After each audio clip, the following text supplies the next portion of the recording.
Musiciens, vous êtes prêts? 1, 2, 3, et c'est parti! Voici comment tout a commencé. La partition, ou plutôt le livre, a été écrit par l'auteur Mo Willems.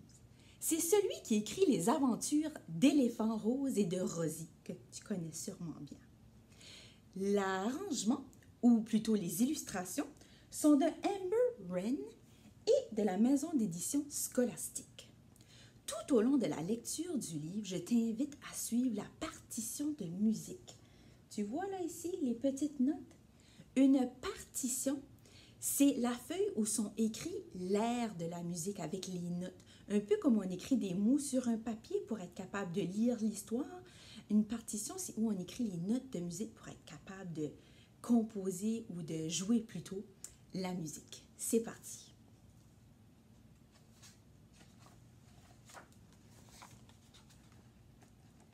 Tout a commencé par un homme appelé Ludwig qui a écrit de la belle musique.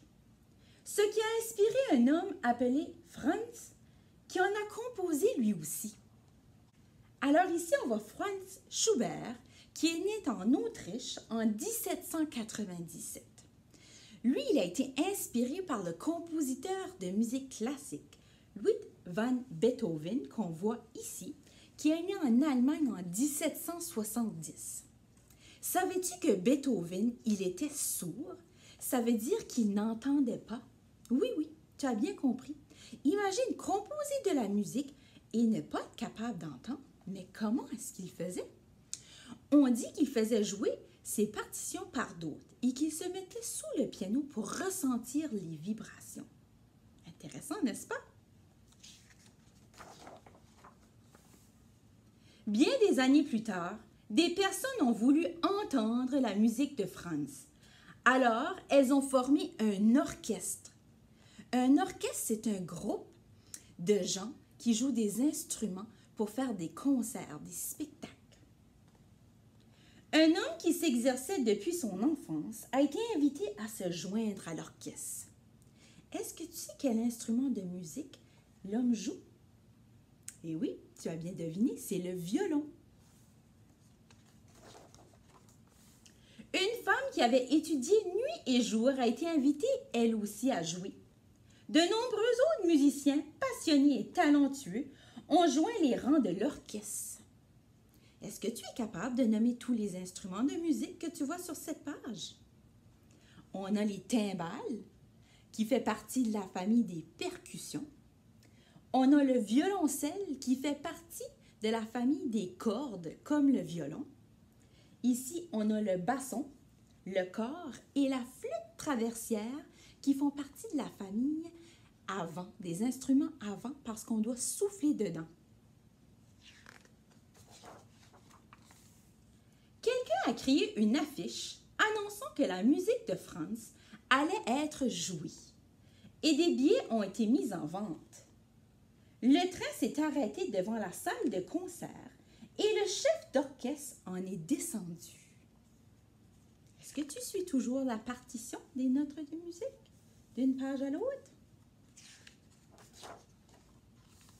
L'archiviste avait préparé des exemplaires de la partition pour les musiciens. Alors l'orchestre a pu commencer à répéter. Des personnes ont vérifié les lumières et les sièges et ont lavé le plancher. La grande salle était prête. L'heure du concert est arrivée et les placeurs ont ouvert les portes. L'oncle de quelqu'un a attrapé le rhume. Alors sa femme a offert son billet à une personne spéciale. Je me demande bien à qui elle a offert son billet. La placeuse a aidé la tante et son invité spécial à trouver leur place. L'invité spécial, c'est la petite fille. Beaucoup de monde était venu pour écouter la belle musique et la salle était silencieuse.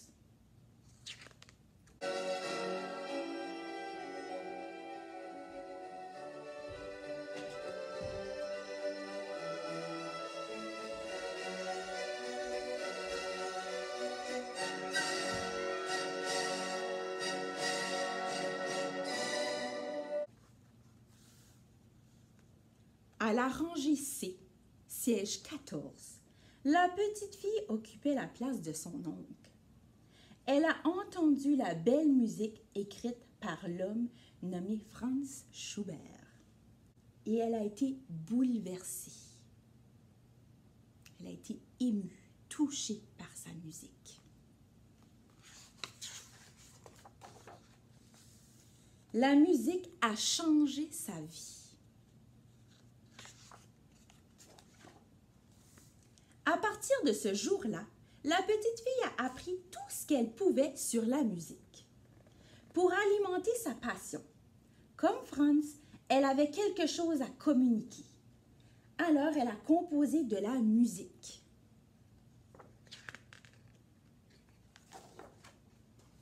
Elle a travaillé très fort. Devenue jeune fille, elle avait beaucoup de talent.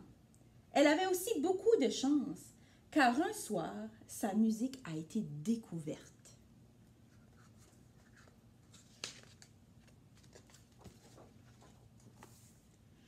Une foule de gens voulaient l'entendre, car elle a été invitée à se produire dans la grande salle de concert. Elle a dédié sa composition à son oncle assis à la rangée C, siège 14, car c'était son billet qui l'avait mené sur cette scène.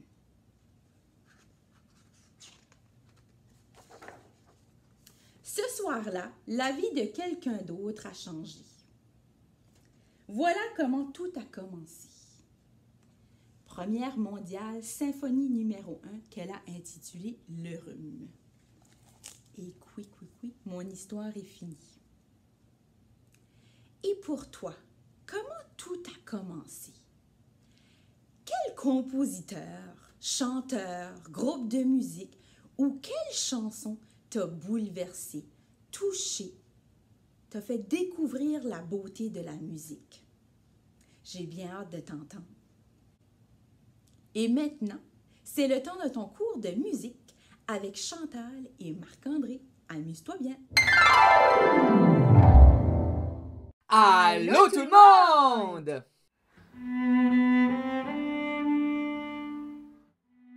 Merci, Madame Martine, pour la belle histoire de comment tout a commencé. Comment est-ce que la musique est créée, vraiment? Comment est-ce que la musique est créée? Puis une fois qu'elle est créée, qu'est-ce qu'on fait avec?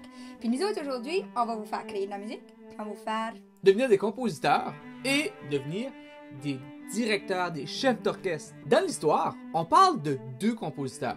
On parle de Ludwig van Beethoven et on parle aussi de Franz Schubert. Segment carré, c'est quoi un compositeur? Un compositeur, c'est quelqu'un qui invente la musique. C'est lui qui écrit la musique. Là, la partition est croche un peu, par exemple. Là, J'ai habituellement, fait comme c'est bien le drette. chemin. Ah! Je suis artistique, mon affaire. Lorsque le compositeur écrit de la musique, il choisit si les notes sont aiguës, si c'est grave. C'est lui qui choisit aussi si la musique va être lente, vite, quel instrument qu'il va jouer. Mais une fois que le compositeur a tout écrit sur le papier, il y a quelqu'un d'autre qui a un très gros rôle. Puis vous l'aviez vu, la petite fille dans l'histoire, elle a commencé par écrire sa musique, elle a composé, et après ça, elle l'a dirigée. Donc aujourd'hui, on va vous expliquer c'est quoi un directeur, une directrice de musique. Le directeur de musique, le chef d'orchestre, lui aussi fait des décisions. Ici, dans notre jeu aujourd'hui qu'on va faire, il peut jouer avec la vitesse, soit lent ou vite. Il peut jouer avec la hauteur des notes, donc aigu et grave. Dans ce choix-là, ça va être le choix d'instruments que tu vas choisir pour aigu et grave. Les violoncelles et les contrebasses sont graves sur ce côté ici.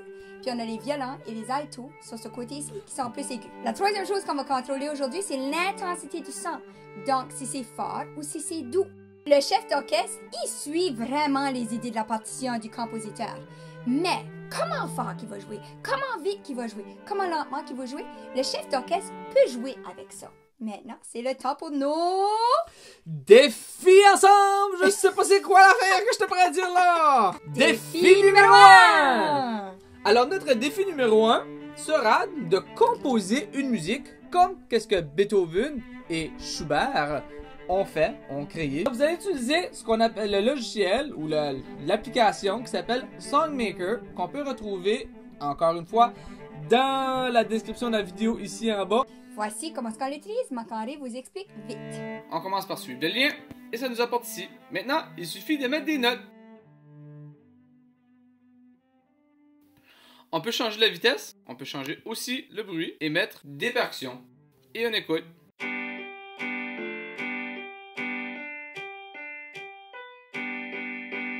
Pour terminer, on appuie sur Save. On peut soit télécharger la chanson qu'on a faite, ou on peut aussi copier le lien ici et nous l'envoyer. Pour notre défi numéro 2, nous allons vous demander de diriger un orchestre.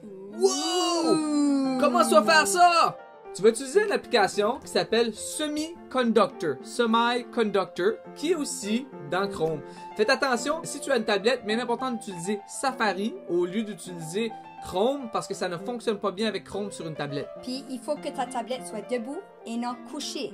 Tu peux aussi l'utiliser sur un ordinateur, là, sans problème. Les ordinateurs, ça fonctionne bien. La chanson que vous allez diriger ici, c'est une chanson par Mozart, un autre compositeur. Savez-vous quoi? Je vous donne un secret, mais Mozart, c'est mon compositeur préféré. C'est quoi ce qui est drôle? Je suis clarinettiste, puis Mozart est en amour avec la clarinette. Il joue quelle chanson? Eine kleine Nachtmusik, qui veut dire, en français, une petite musique de nuit. Parce que le premier titre qu'il a dit, c'était en allemand. Puis Macaré chantait, il est vraiment bon à parler l'allemand. Ce que vous savez peut-être pas, c'est que Beethoven, Schubert et Mozart parlent tous les trois allemand. Voici comment on fait. On rentre dans le site internet, Start. Voyez-vous le monsieur? Voici les mouvements que vous devez faire. On fait Next, Next, Let's go. On autorise à utiliser la caméra de son ordinateur ou de sa tablette. Et ensuite de ça, je suis là. Et c'est prêt à commencer. Maintenant, regardez Catherine et Aria diriger.